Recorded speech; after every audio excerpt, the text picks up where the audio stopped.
scouting, we're taught that patience is the key ingredient to successfully build a fire.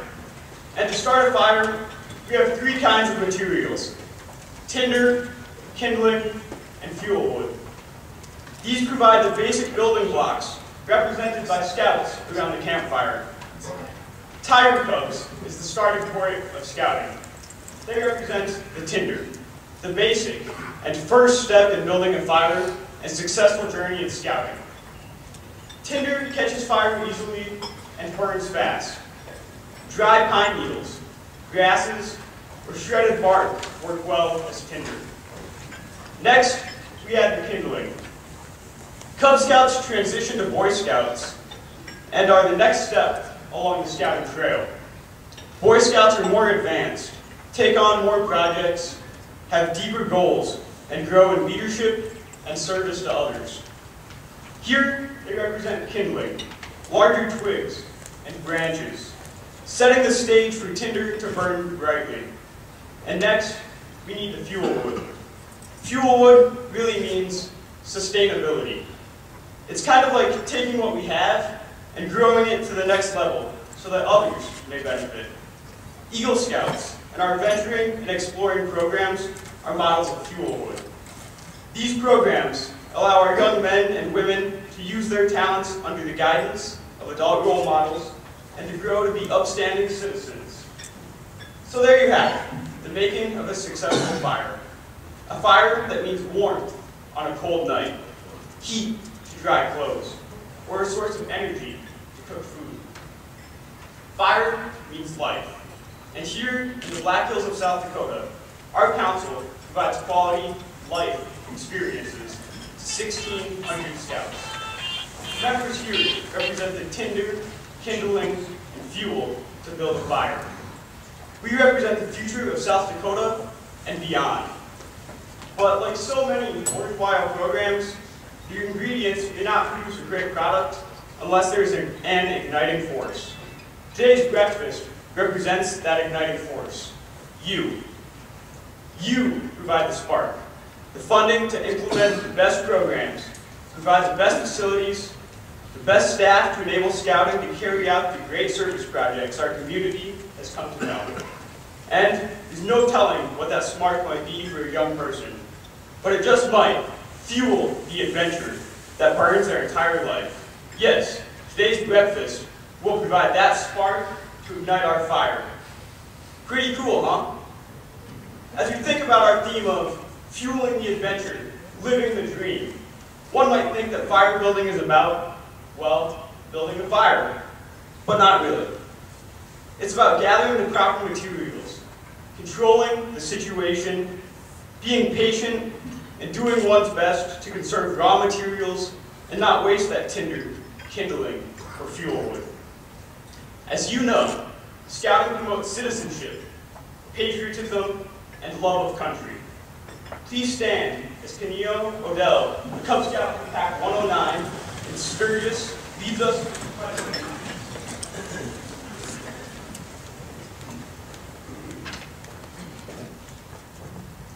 Scout salute.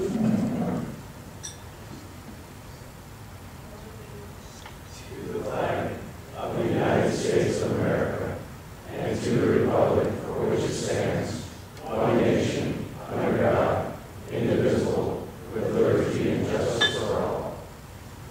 2. Thank you, Kenio. And now, Chris Poliski from Troop 60, sponsored by the LDS Church, will lead us in prayer.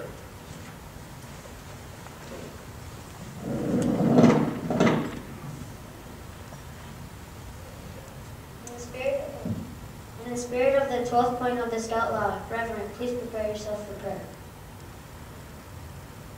Heavenly Father, we pray for many things: for faith in a world where many walk in fear, for food in a world where many walk in hunger, for leadership in a world where so many only fall, for friends in a world where many walk alone, for freedom in a world where so many are held captive. And Father, so too bless us with humble understanding, all the world smile in the same language. Finally, Lord, place your loving hand over this assembly today, who give of their time, talent, and treasure, enabling scouting to become a reality for so many young people. This we pray in your name. Amen. Thank you, Chris, for those inspiring words. And everyone, please be seated.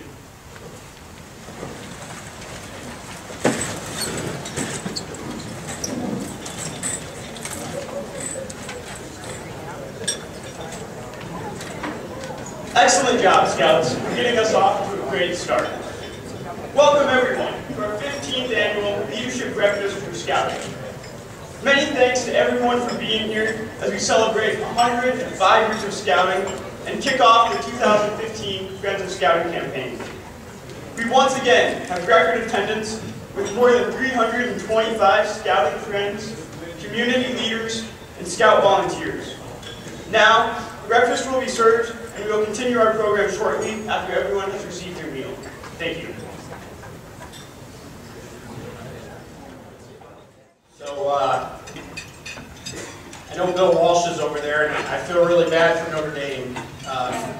But proud of my Michigan State Spartans, and looking forward to them continuing the journey to a national championship. But thanks for everybody being here today. This is truly remarkable. And somebody who is going to speak later talked about surrounding themselves with greatness. And I've definitely done that, moving to the Black Hills, South Dakota. I'm extremely excited about my executive board. Will all of our executive board members please stand?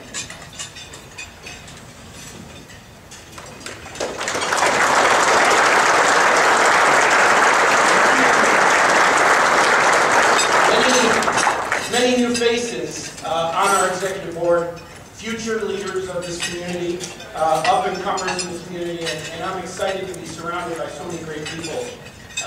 More importantly, I'd like to thank my council president, Bob Duvall, for his support, and more importantly, Pioneer Bank. I pretty much think they think I'm on the payroll there. We spend so much time together, so thank you for all your support. When you talk about a year and a half ago, what a difference a year makes in the life of a Boy Scout Council. I didn't know that we would exist over a year and a half ago, but we treaded the waters and we worked really hard and we survived. And when I came on my interview, the selection committee had numerous things that they were looking for. Personally, I think they found the right guy. I'd like to think so. But they wanted membership growth. We did that. Check. They wanted financial growth and stability. Check. They wanted somebody that could read financial statements. When I first got here, our financials were, I started in August, and with the last set of financials that were closed were April. We've closed every month, within the month that it's supposed to be closed, within the first 5 business days. So we have strong financials now, and we're extremely excited about that. We've added to our endowment. We've paid off most of our debt.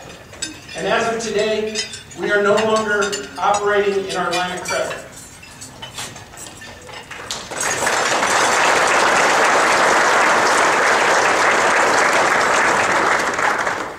That wouldn't continue if it wasn't for the support of people like you. This community believes in Scouting. This community believes in Scouting and supports it, and it's because of you that we're able to develop future leaders of America. So thank you. Some of the other great things that have happened is we've made lots of improvements at camp. Facility improvements have continued, and they are continuing. We're building a new changing room at our beach. Many of you saw our brand new Bobcat out front. That is your donor dollars at work making a difference. I'd be remiss if I didn't recognize my wonderful staff. Sacrifice so much and work in extra hours. This staff has changed over 100% since I've been here. I know that that can be pretty frustrating, but this is a great team. If my staff would please stand and be recognized.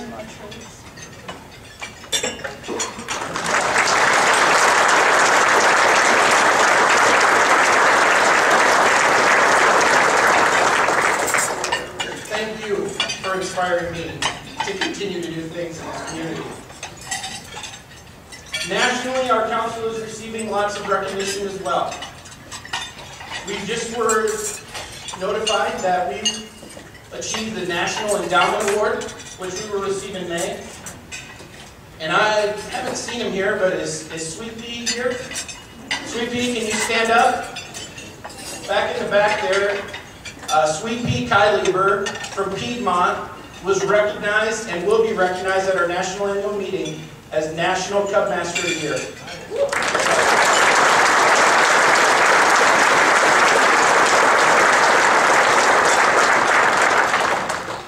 Pretty exciting times for us. The national president, Robert Gates, selects that individual with our Chief Scout Executive, and he is one of 30 National Cubmasters of the Year, and we're really proud of you, Sweet Pea, and what you do for those kids in Piedmont. Last year, our council was also recognized as a bronze level JTE, the standard for all Boy Scout councils, and we're extremely proud of that, and we increased our score by over 300 points. We fell 25 points shy of silver, and I promise you, I will not fall that short again, and we will be a gold level council in 2015. In a little bit, a youth is going to get up here and ask you guys to support scouting. I personally have a goal to drive this event over $100,000. I'd like to do that today, making us the largest fundraising event for our size council in the country. And so an incentive I'd like to throw out to you, in 2017, the National Jamboree will be in West Virginia. If we achieve, carrots in the back. If we achieve this $100,000 today, this morning, sorry, I've been up for a while, we will fully fund 5 National Jamboree trips for 5 needy scouts in this council if we can achieve that $100,000 mark today. This is my challenge to you to maybe dig a little deeper and help send 5 scouts from South Dakota to West Virginia. The last National Jamboree, we were not even able to fill a full contingent, and we still had to pay for those additional people and merge with another council. I do not want that to happen again. These kids deserve this experience. Additionally, we would also like to fund the trip of a Sturgis explorer, police explorer, who was accepted to go to the FBI Academy and represent the Sturgis police post. We would also like to fund his trip this year. If we can achieve that $100,000, we will fund all those trips for those scouts. So please help me do that. Thank you so much for all you do. I'm truly blessed to live here in the Black Hills and be surrounded by so many wonderful people.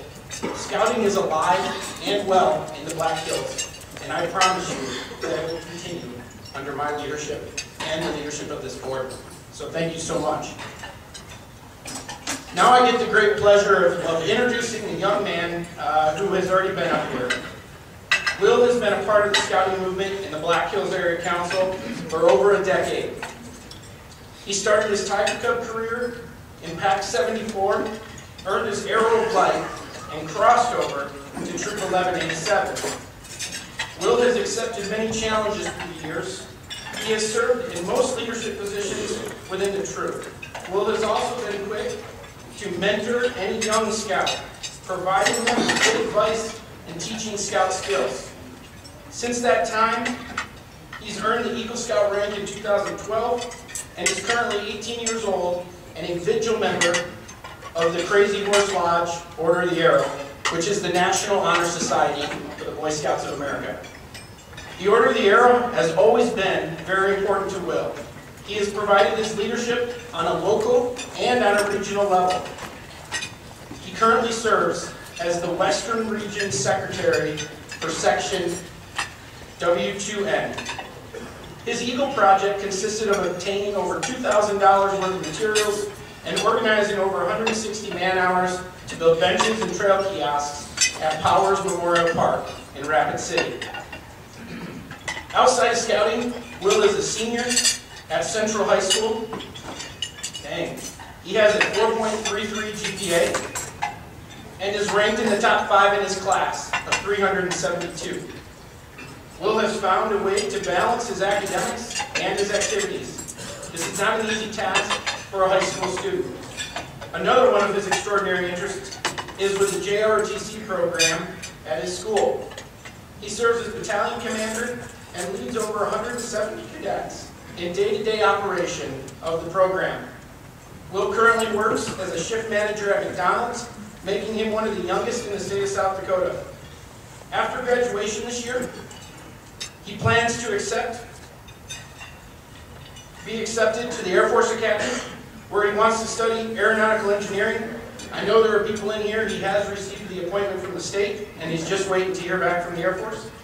And he wants to become a military pilot. Now, I asked Will to be the MC today, and I kind of had to fib a little bit. But, Will, we have an award for you. Congratulations as the 2015 Young American Award winner.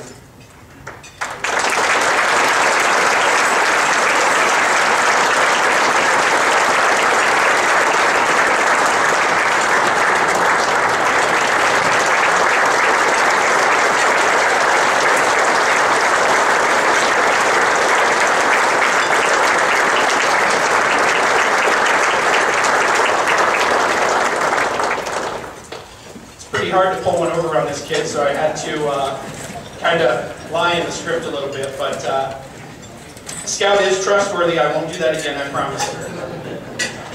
So it's with great pleasure that I introduce the MC for tonight. Jeez, this morning, Will Smith.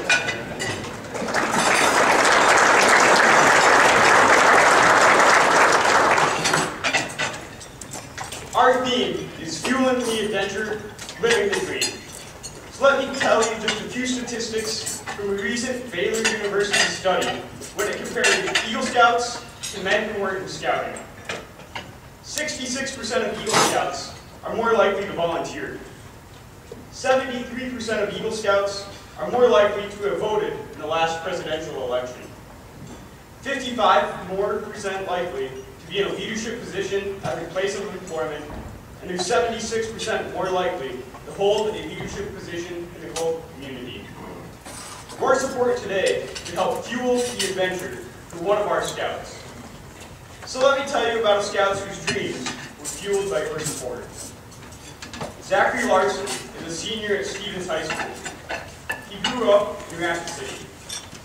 Zach was a typical kid. He joined scouting as a tiger in first grade. He played baseball, soccer, and video games. And he loved Legos, superheroes, and movies. He also started playing music in elementary school, the cello in 4th grade, and the tuba in the 5th. His interest in music grew while he was in middle school, so he started taking private lessons and attended local summer music camps. But juggling scouts, baseball, music, and other activities became difficult, so he chose to leave baseball. Entering high school, Zach found that many attributes stressed in scouts, such as commitment, dedication, follow-through, and perseverance, were important in music too. Though busy, he wanted to venture into another activity and started shooting track. He really enjoyed this for a couple of years, and he did very well, shooting with the youth team that placed first in the state competition. During the summer between his freshman and sophomore year, Zach attended the Lyceum Music Festival near Park City, Utah. While there, he experienced a new awareness of music and self. He came back determined to better himself and also improve musically. At this time, he started playing alto sax and joined the Stevens Jazz Band. As he continued to grow musically, just like in scouting, Zach was called to service with his music. He began to play with others in church services, fundraisers, and community events. Besides the summer program Zach has attended, his other accomplishments and activities over the past 3 years include 4 years of All-State Band and All-State Orchestra, Honors Orchestra, Young Artists Competitions, Black Hills Symphony, the High School Honor Band at Concordia College, Ranger Band, Rapid City Municipal Band, the Quartz Quartet, the Orlando Chamber Music Group, and Tuba Christmas. He has played with Bells of the Black Hills and the Dakota Choral Union. and was first cello in the orchestra for the Judy Collins concert last year. Zach is also a member of South Canyon Lutheran Church, Stevens High School National Honor Society, and the National Eagle Scout Association.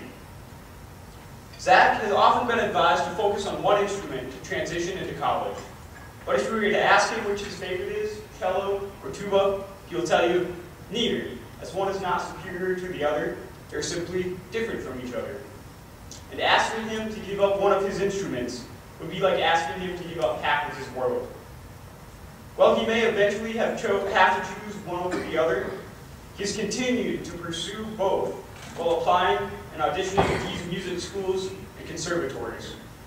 The Carnegie Mellon School of Music, the University of Michigan School of Music, Ann Arbor, the Lamont School of Music at the University of Denver, the San Francisco Conservatory, the Cleveland Institute of Music, the Peabody Institute at Johns Hopkins University, the New England Conservatory, the Boston University School of Music, the Oberlin Conservatory, the Eastman School of Music, the DePaul University School of Music, and the Juilliard School. The competition at these fine schools is keen, but Zach has been accepted and offered very generous scholarships at Carnegie Mellon, Lamont, San Francisco, New England, Boston, and DePaul. He is awaiting word from Peabody today and has been waitlisted at Juilliard, Michigan, and Oberlin. To be waitlisted at Juilliard itself is an accomplishment, as they typically accept fewer than 7% of applicants, an acceptance rate similar to Harvard. Many of Zach's auditioning professors commented about how unusual and impressive it is to be so well prepared on two very different instruments. He decided it was probably not a good idea to say anything about a saxophone distraction. Like attaining the Eagle rank in scouting, being accepted into premier music school validates the hard work and the long journey. He thanks the many people in both scouting and music that have given him so much support and instruction, and who have inspired and influenced him greatly. So please help me welcome to the stage our 2015 Art Jansen Eagle Scout of the Year.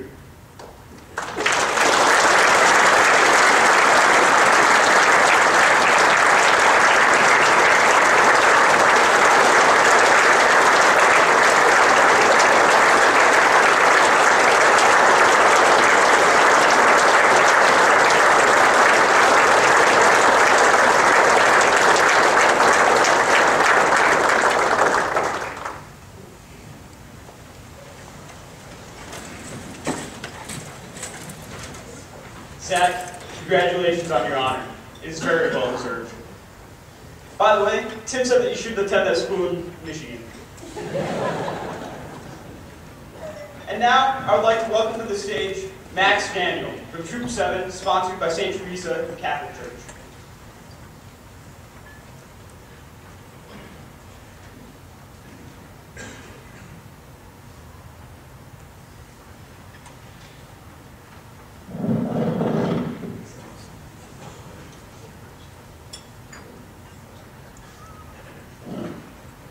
As a second-class scout, I look forward to one day being an Eagle Scout. After hearing the bios of Will Smith and Zach Larson, I have a lot of work to do, but with mentors like them, anything is possible, and I am up for the challenge. Many people think that once you are an Eagle Scout, your work is done, but that is not true. I'm going to tell the story of a special group of Eagle Scouts that are continuing to make a difference. In the fall of 2014, our Scout executive accepted a challenge from Heather Wilson, president of the South Dakota School of Mines. She wanted her students more involved in the community. Garrett Sawson attended an event at the college and set up a recruitment booth. We found about 45 Eagle Scouts from all over the country in our own backyard. After finding these Eagle Scouts, they were blessed to be introduced to Thomas Starr, an Eagle Scout from Texas. Tom became the ringleader for organizing one of the nation's first all-Eagle Scout adventure crews. The crew later became known as Crew 3.14, which I think is funny coming from an engineering school, the PI crew. The crew began to form and has 15 active members. These Eagle Scouts have spent a weekend at Medicine Mountain Scout Ranch, hiking, shooting, and getting to know each other. They have volunteered at the Klondike Derby and ran numerous stations. They were instrumental in executing our merit badge midway, and many of the members actually topped the merit badges in their respective majors. They also answered a call for help by the Hope Center in Rapid City. The crew members built the new mailboxes for mail sorting and storage for over 100,000 people who receive mail at the Hope Center. These Eagle Scouts are making a difference and living the Scout oath and law every day. The Scout, especially the Scout is helpful part. Please help me in welcoming the stage our Eagles in Action Award winners, Crew 3.14 from South Dakota School of Mines.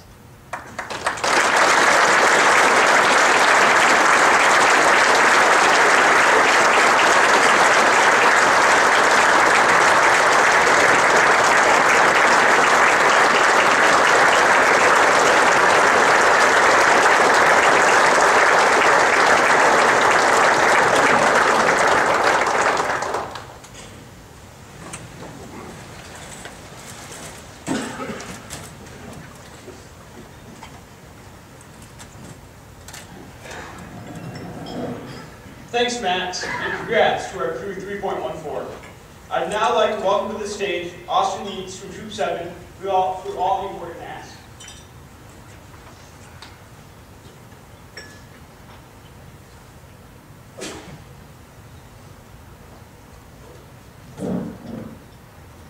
First, for every 100 boys who join Scouting, 5 will become Eagle Scouts. 9 will enter a vocation learned through the Merit Badge program. 1 will use scouting skills to save another person's life. Additionally, twice as many Scouts will graduate from college compared to the general population. And what about Scouting alumni? Well, 89% of senior class presidents were Scouts, 85% of FBI agents, 68% of West Point graduates, 72% of Rhodes Scholars, and 89% of the astronaut corps were Scouts. Now, how do parents of Scouts versus non-Scouts feel about Scouting programs?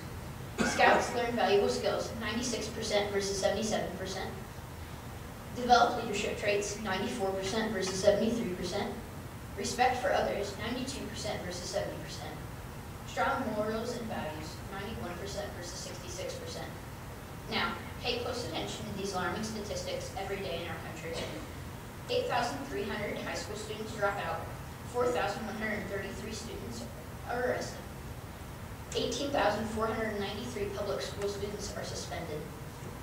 Many say the moral fabric of our country is eroding, but I am so pleased that Scouting has stood the test of time and continues to be a beacon of hope.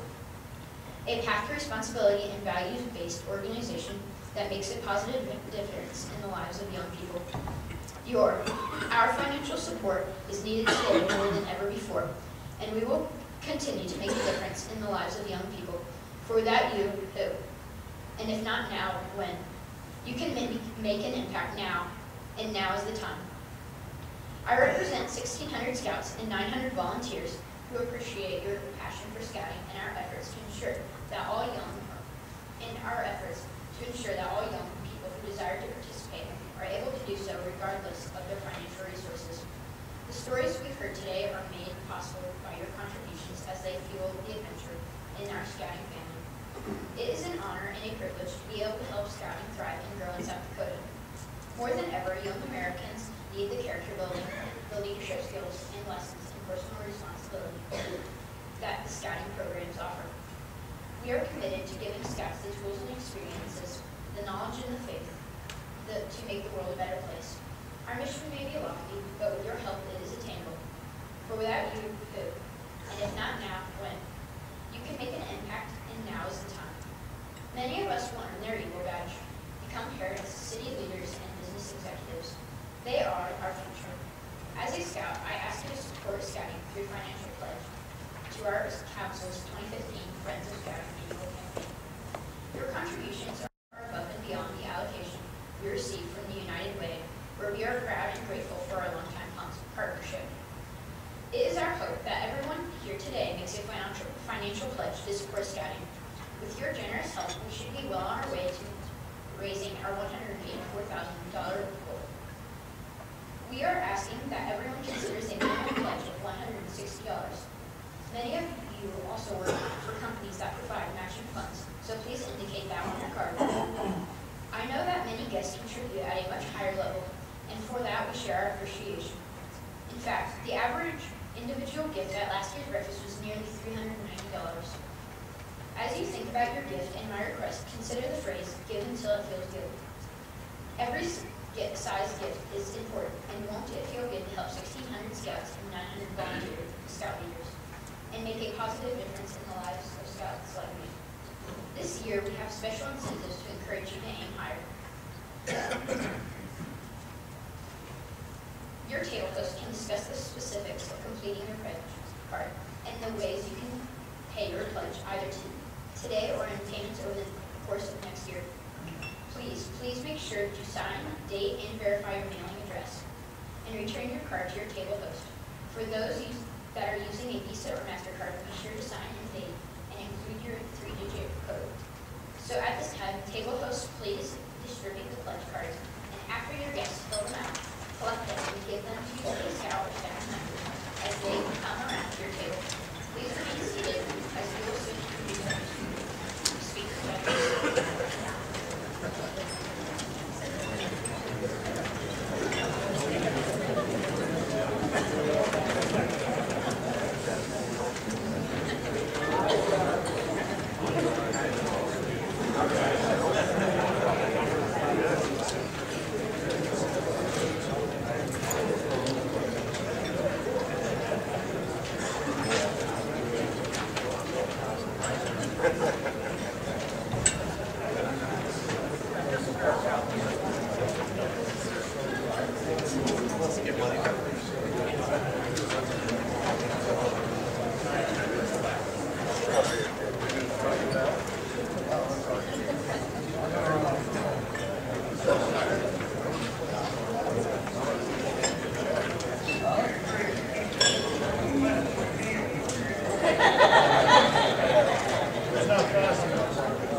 While you continue to fill out your pledge cards, when you finish, please pass them to your table hosts and we'll come around to collect them.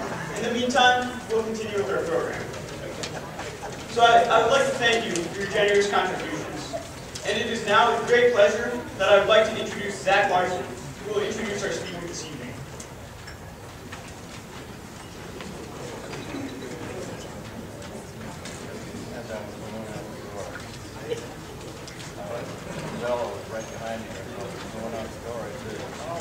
Over his collegiate career as a Cougar, Chad Lewis never failed to entertain and keep fans on their toes. The BYU walk-on started in 22 games and finished his BYU career as one of the best tight ends in the nation. The catch that first piqued fans' interest in Lewis may have been his one-handed touchdown grab in the corner of the end zone against Ohio State in the 1993 Holiday Bowl. But Lewis didn't fail in maintaining that interest. In the 1996 Western Athletic Conference Championship game in Las Vegas, Nevada, Lewis caught a 13-yard touchdown pass in the fourth quarter to help the Cougars to victory. The tight end was known for his soaring vertical. Lewis, who also high jumped on BYU's track and field team, blocked a total of 5 kicks throughout his collegiate career. In 1995, he blocked an extra point against San Diego State. The subsequent blocked field goals came in critical moments against New Mexico, Notre Dame, Colorado State, and Air Force. During his senior year, Lewis led his team to a victory over Kansas State at the 1996 Cotton Bowl, with 5 catches for 79 yards. That same year, he finished the season's second in touchdown receptions among the nation's tight ends with 5. He was 5th nationally in receptions by a tight end and 9th in receiving yards. Epitomizing the student athlete, Lewis also worked hard academically. Lewis was a 3-time academic All-WAC selection and was named an academic All-American in 1996. He also earned a spot on the College Football Association All-Academic team. Lewis ended his career at BYU having caught a pass in 24 consecutive games. The Cougar walk-on hauled in a total of 111 passes for 1,376 yards and 10 touchdowns. Shortly after graduating in 1997 with a degree in communication studies, Lewis signed as a rookie free agent with the NFL's Philadelphia Eagles. The 3-time Pro Bowl selection led all NFL tight ends in 2000 with 69 catches, becoming the first Eagle to exceed the 50-catch plateau since 1989. In 2005, Lewis made an appearance for the Eagles in the Super Bowl against the New England Patriots. Lewis is married to former volleyball All-American and Cougar Club Hall of Fame member Michelle Fellows. They have 5 children. Currently, Lewis works in Utah and serves as the NFL's ambassador to Southeast Asia, traveling to China, Taiwan, Thailand, and Singapore. He's also the Associate Athletic Director at BYU. Our 2015 speaker, Distinguished Eagle Scout Chad Lewis.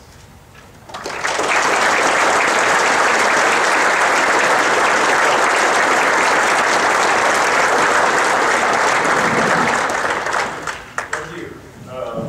It is great to be here with you. I'm going to pull this out so you can hear me. Is that good?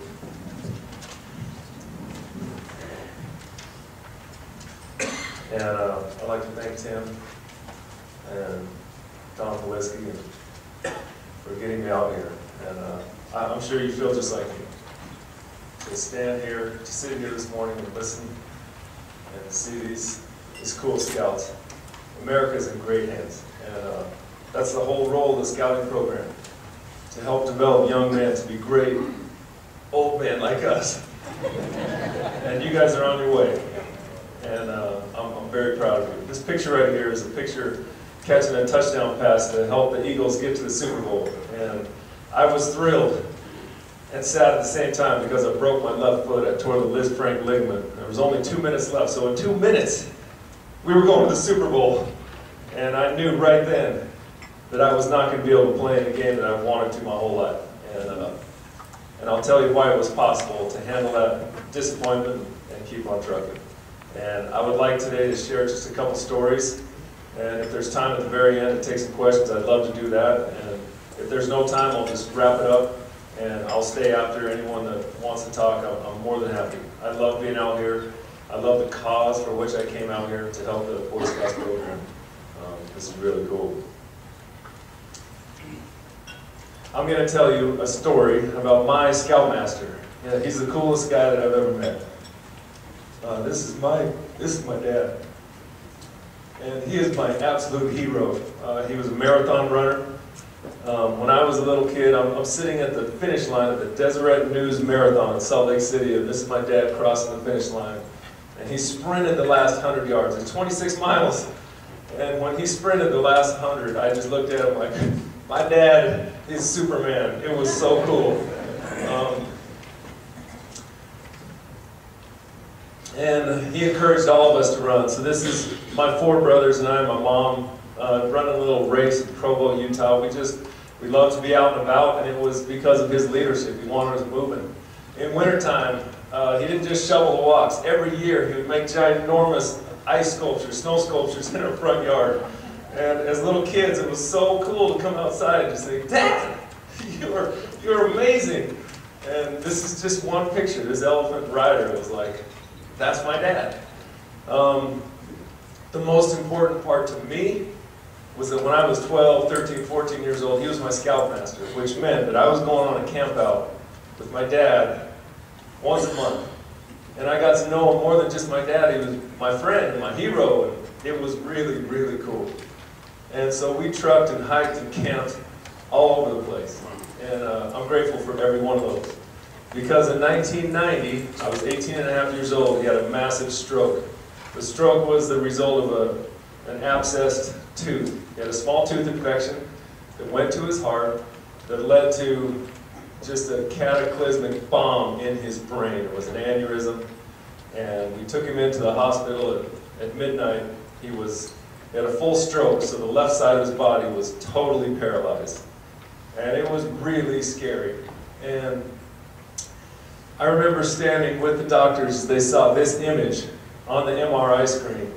And I asked them, I said, whoa, what is that giant white spot? They said, well, there's no way that's blood.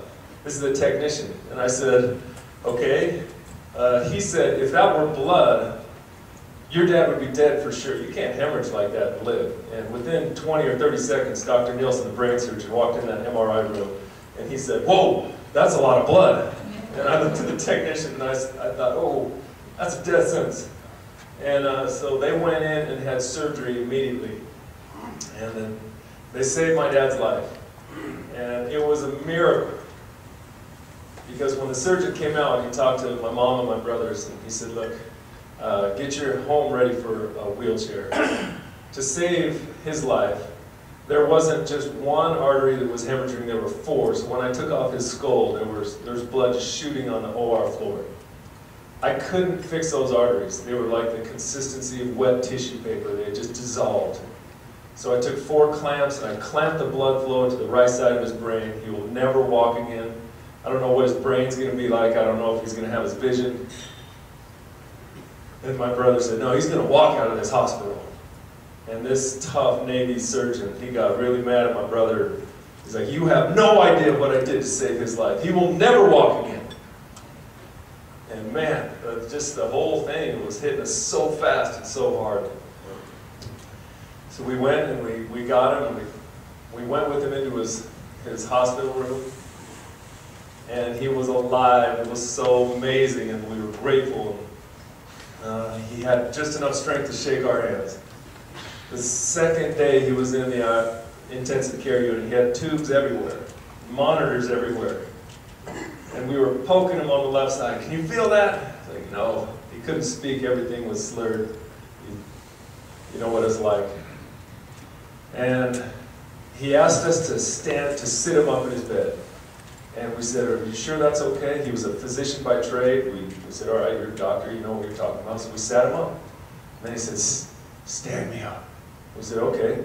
He had no strength at all. It was like carrying lifting up a 200-pound sack of potatoes. And we lifted him up by his bed. And as soon as we did that, he said, I thought it felt so good.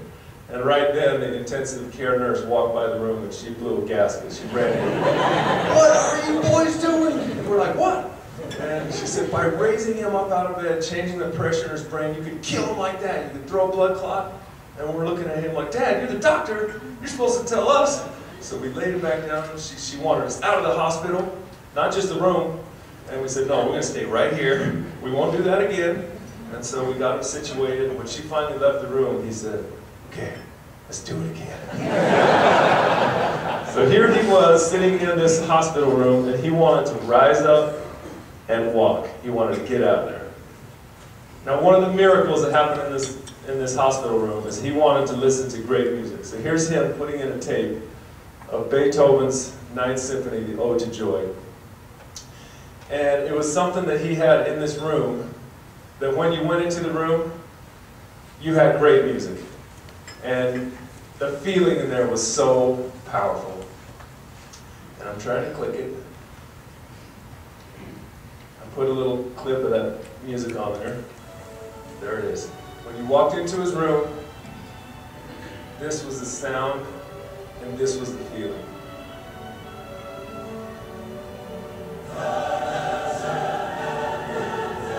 And because of his stroke, he could not hide his emotions anymore. He would just weep. He would look at us and he'd say, Chad, I love you so much. And I've never seen my dad cry once. And I'm just like, Dad, I love you. It was amazing. This hospital room was a miracle for 2 months. And the people that worked on my dad, they were angels.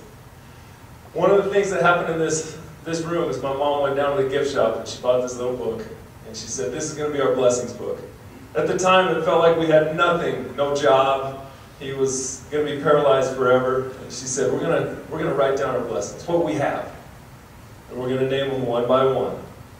And it left such a mark on me as an 18-year-old kid to think, instead of whining about what we didn't have, it was like, let's count what we do have.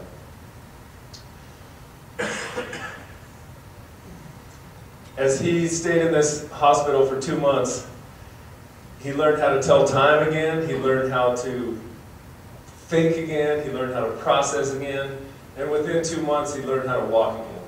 And when Dr. Nelson, the brain surgeon, saw him doing this, he just shook his head. He said, look, you guys, I'm a scientist, I'm a surgeon. What he's doing right now is not possible. I know what I did to his brain. He should not be walking again. To you, this is a miracle. To me, I know this is a miracle. And that was really cool. From his hospital room, I had an opportunity for my church to go to Taiwan as a missionary for 2 years. I didn't want to leave. I wanted to stay with my dad and help him learn how to walk. And there was an anonymous donor called my family. And they said, we understand that Chad wants to go to Taiwan. And they also knew that my parents' finances were wiped out. He didn't have disability insurance.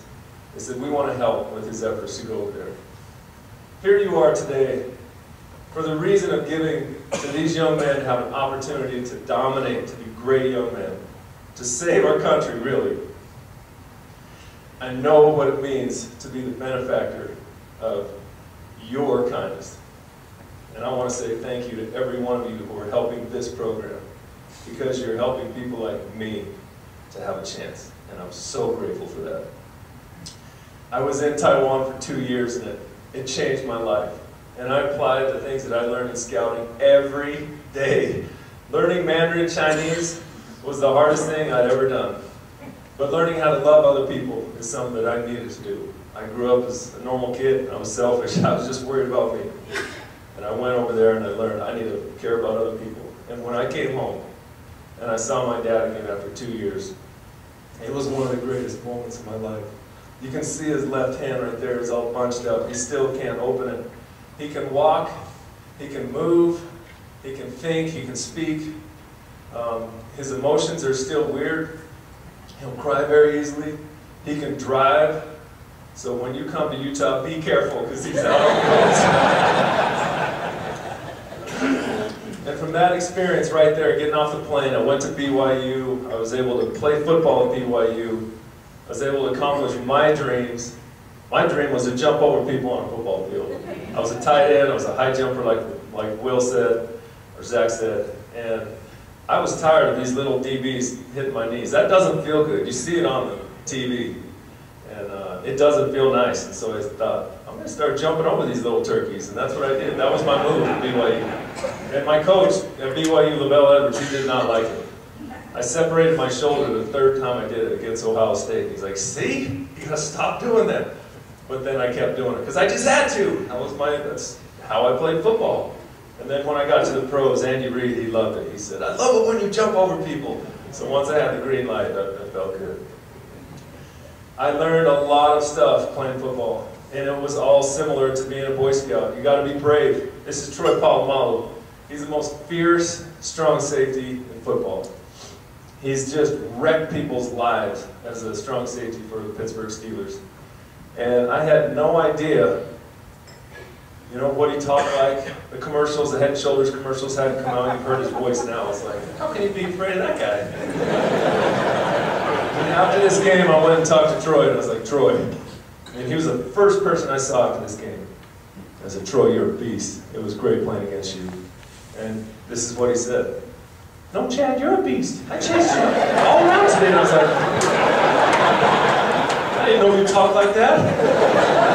I'm glad I didn't, because I wouldn't be afraid of him. He would have knocked my head off. Be prepared is the Scout motto. To get ready to play the Pittsburgh Steelers, I had to be prepared, or else that guy right there would knock my head from my body. And it helped me to be prepared. Instead of curling up in a ball and crying at one of my profession's biggest challenges, it made me work extra hard. So the week we played the Steelers, I had to watch more film. I had to be more prepared. I had to know every defensive set they had and know where Troy was going to be, or else he'd come and get me. I'm thankful to be a Boy Scout. At times in life, not just Boy Scouts, but all of us, we're going to feel like we're absolutely surrounded. I mean, drugs and pornography, they're coming in ways that, when I was a Boy Scout, they weren't even possible. Now those things are coming to our young men and young women. They're coming to their phones. They know their telephone numbers. They're coming. Since that stuff is coming, these guys need to be prepared. That's what Scouts is all about. Be prepared before the war is even at your doorstep. And when you feel surrounded, at least know this, that the Boy Scout program is preparing these young men to be great men. I don't know what lies in store for you Boy Scouts. I had no idea that I would be having dinner with President Bush in the White House for Valentine's Day. But being a Boy Scout prepared me for the NFL, the atmosphere of the NFL. And as you know, the atmosphere of the NFL, the locker room, it's not really like a Boy Scout troop meeting. It's wild in there. And you have to know who you are and where you come from and what you stand for. And as soon as I let my teammates know who I was and what I cared about and what I stood for, and then made plays on the field, they respected me. If I didn't let them know who I was, what I stood for, they would have tore me up. And all you Boy Scouts in this room right now, I want you to be prepared for your life. I want you to know who you are. You're getting ready to go to the Air Force. You're going to change the world. I'm so grateful you're going to represent our country in the Air Force. You're one incredible kid. And you, whether you go to Juilliard or Michigan or wherever you go, you're going to change the world. Isn't it cool to be in the presence of greatness? You guys be prepared.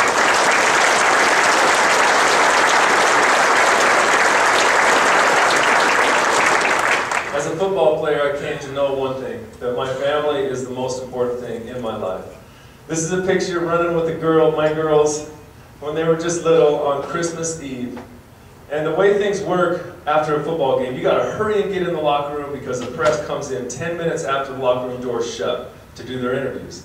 And so here I was, Christmas Eve, running with my kids, and our public relations guy was running after me saying, "Chad, you got to get in the locker room. We got 10 minutes. We got to get the ball started." I was like, "Rich, this is Christmas Eve. I'm hanging with my girls." So you can tell Andy Reid, he can start talking. What coaches say after the game is forgettable anyway. So, and so I just hung out and had a moment with my girls, and finally he came back and like, "Chad, my job's on the line." "Okay, Rich, because of that, I'm going in. I respect that." And so I went in the locker room. Andy Reid had already talked to the team. I missed it. It didn't matter. But what did matter is I had that moment with my kids. So you Boy Scouts, as you get ready to grow up and have your own kids, I encourage you to devote your lives to your kids. The reason you go to work is for them. Dominate for your kids. Love them. Do everything you can for your kids. And all these people, all these old people like me in this room, we're looking at you like our kids. And we want you to know how much we love you guys. That's why we work. That's what it's all about. And I will finish with one story of the NFL as an ambassador, foreign, domestic. They sent me to Africa to climb this mountain. This is Mount Kilimanjaro. It's the tallest point in Africa. And it wasn't just any old hike. It was a hike with 4 wounded warriors. 2 of these guys had their legs blown off in Iraq. A woman Marine just had her eye blown out in Iraq. And another Marine in Afghanistan who was blown up and suffers from severe post-traumatic stress. They put us together with those 4 warriors. And they sent us over there to Africa. And we wondered, okay, first of all, how are we going to help these guys get to the top of this mountain? Especially the ones with prosthetic legs. And we found out real quick that they were going to do just fine. These guys were awesome. This is Brian Wagner from Exeter, California. He's in the Army. He was blown up in Iraq. One of the greatest human beings ever. I came to love these guys on this trail. This was our guide. He said, look, I've hiked this mountain over 500 times. It takes a full week to get up and down. He said, I do this every week. Part of this trip is dangerous. I want you to listen to everything I say. You guys cool with that? And all of us were like, oh yeah. Representing the NFL was Teddy Bruschi on the left, linebacker for the Patriots, and he was my nemesis. When we played each other, it was game on. We didn't like each other, and we grew to love each other on this trip. And Jeff Fisher, head coach of the St. Louis Rams. And our goal was to help these guys get to the top of Mount Kilimanjaro. And as we hiked, we would always walk behind them. And this is the first day hiking up 3,000 feet through a rainforest. It was like Jurassic Park. It was really cool. Ferns that were 30 and 40 feet tall. It was awesome. But to watch them hiking, and we were in awe. And we wondered, okay, let's do this, but how are we going to do it once we get closer to the top? And as we did get to the top, each night we had 40 African porters who would carry all the heavy tents and gear. One of them carried a generator because we had an ESPN videographer with us. And those Africans, they were about this tall. They weighed about 120 pounds, and they were stronger than lions. And they did everything with a big, huge smile on their face. It was so cool. And we'd wake up in the morning, they'd make us porridge, and they'd send us off on the trail. And then an hour later, they'd come blowing past us on the trail with all this heavy gear on their heads, and they'd look at us and they'd say, Jambo, which means hello. And we look at them like, man, you guys are amazing. And our role on this trail was to visit with the troops. And so this is Ben Lunak. He's from North Dakota, and our role was to help them talk and let them talk about their experiences from war. And when they would tell us their stories, it would just totally blow us away. And we grew to love them. And their character every day showed. I mean, it was a tiring hike. Day 1, day 2, day 3, day 4. But they were relentless in their willingness to talk about war and to engage with us, to be grateful for America, and to have us then go home and share that with other people. This is Brian Wagner on day 3. This is the end of day 2, sorry, we're at 13,000 feet. He's totally tired. The end of the day, the Africans would sing us into camp when we'd get there. And right before we got into camp, he said, I hope the Africans are not singing us into camp. I'm so tired, I just want to lay down and go to sleep. Now, he said that with very colorful language, so we knew he meant business. I'm going to show you a clip of what happened walking into camp, the end of day 2, knowing that Brian Wagner is super, super tired.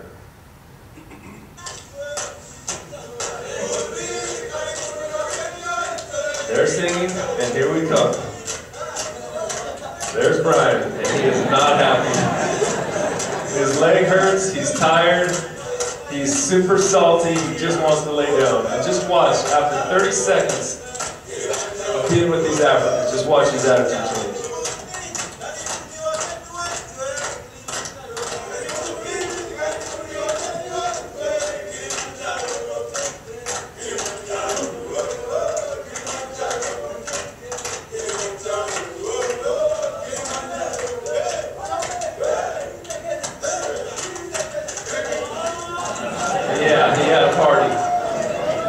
He made it really cool for the rest of us. His attitude changed. Day 3 we started. Here's Michael Wilson. We go up to 15,000 feet at this lava tower right here. The altitude is very high. Michael Wilson starts throwing up like crazy.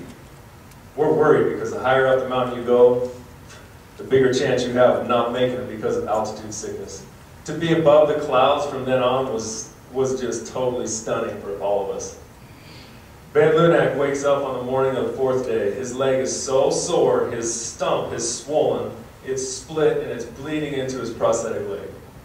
We had a long way to go that day just to get to the next camp to get ready to summit. And so we hiked all day. First we had to hike up this massive cliff wall that took us 2 hours to get to the top. This is Brian Wagner and Ben hiking up this. It was laborious, it was tiring. They never complained one time. And we knew that Ben Lunak's leg was killing him. This is him walking into camp at the end of the 4th day, hating life. And he told us right then, he said, there's no way I'm going to be able to summit this mountain. And so the guides got us together and they said, we have to take Ben down in a stretcher. We got together one last time as a group and took this picture. And then they escorted Ben over to a stretcher, put him in a sleeping bag, tied him to the stretcher, and we're going to take him down the mountain. When Teddy Bruschi went and talked to him and said, Ben, you are a hero. A part of you is going to the top of this mountain. Give me your leg. Teddy Bruschi put his leg in his backpack and we went straight up the mountain. And Ben cried. He's like, Teddy, you treat me like I'm one of your teammates. And Teddy said, because you are. And so we went up to the top of that mountain, carrying Ben's leg, and it was so cold. I'd never been ever in weather so cold. We were dying. Our faces almost froze off just taking the pictures. And when the sun finally rose, you hike all through the night to get to the top of sunrise. When we finally got to the top of that mountain, it was glorious. We had multiple experiences getting to the top. That last summit day, I could sit here for 4 hours. But standing on the top of the mountain with Team Hard Target, that's what they call us. When they can't kill you in war, you're a hard target. To stand on the top of that mountain with those guys was absolutely awesome. And there we are holding Ben's leg. It was so cool. And I thought of my wife. We're in the danger zone there. You can't stay at the top very long. I thought of my troop. That's my 7 kids. That's why you become a great Eagle Scout.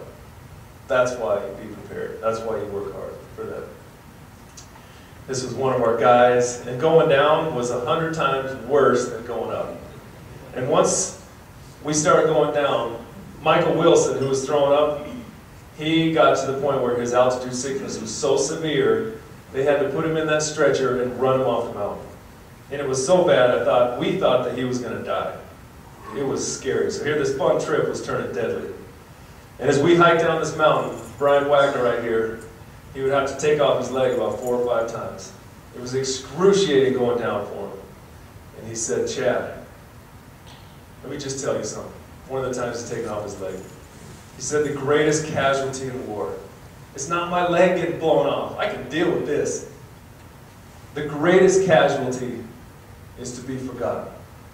So when you go home, will you please remind people who we are, what we're doing, how much we love America? I said, bro, you better believe I'll share your story. You guys are incredible.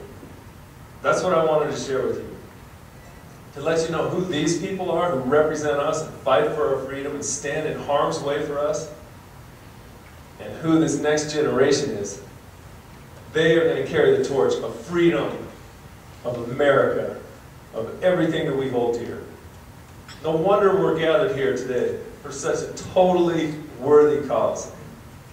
To raise money to help these kids, these guys, these young men develop into the best and the brightest. Thank you so much for letting me be here.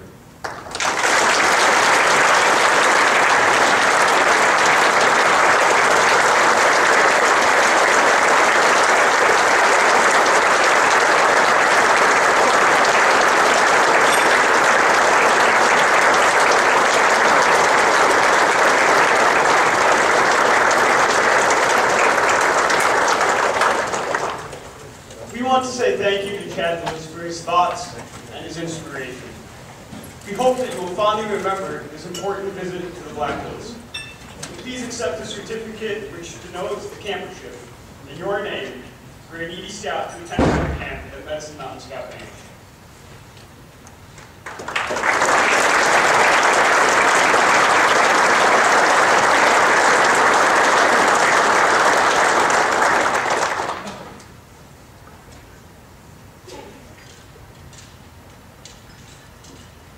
We'd like to thank all of our sponsors this morning, so please stand and be recognized.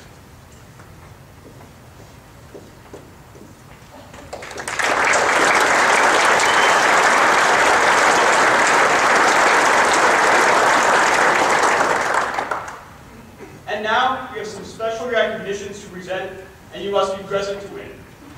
I would now like to welcome our council president, Bob DeWald, for the recognitions and giveaways. Thank you so much. On behalf of the council, I'd like to thank Don Polisky and award him a helmet. Don and Big D, thank you so much for everything that you've done, sponsoring our speaker, and hopefully you take a small token of appreciation from us.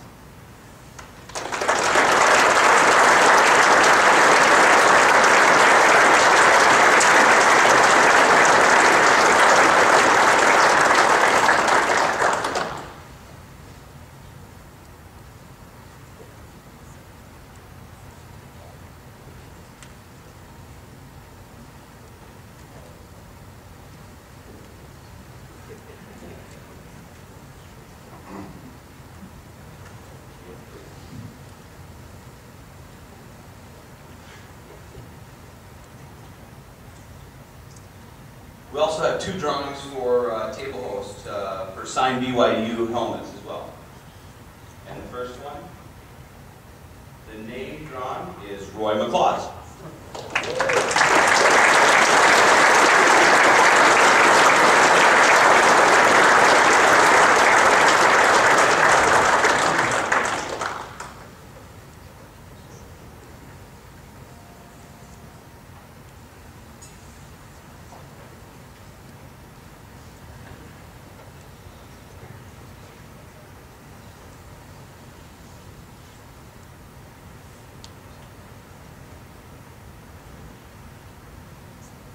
And the second winner of table host is Neil Schlotman.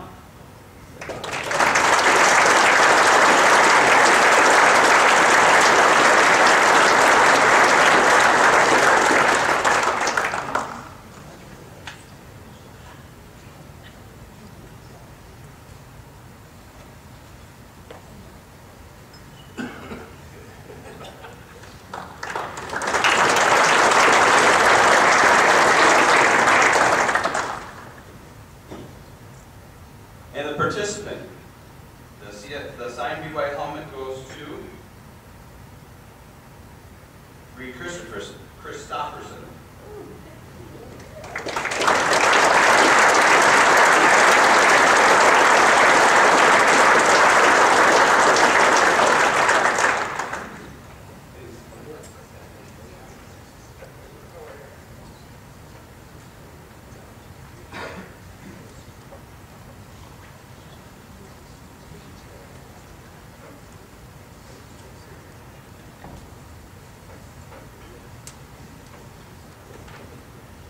Reed's our Central Region Commissioner, so thank you for coming. I didn't know that you were here. Thank you.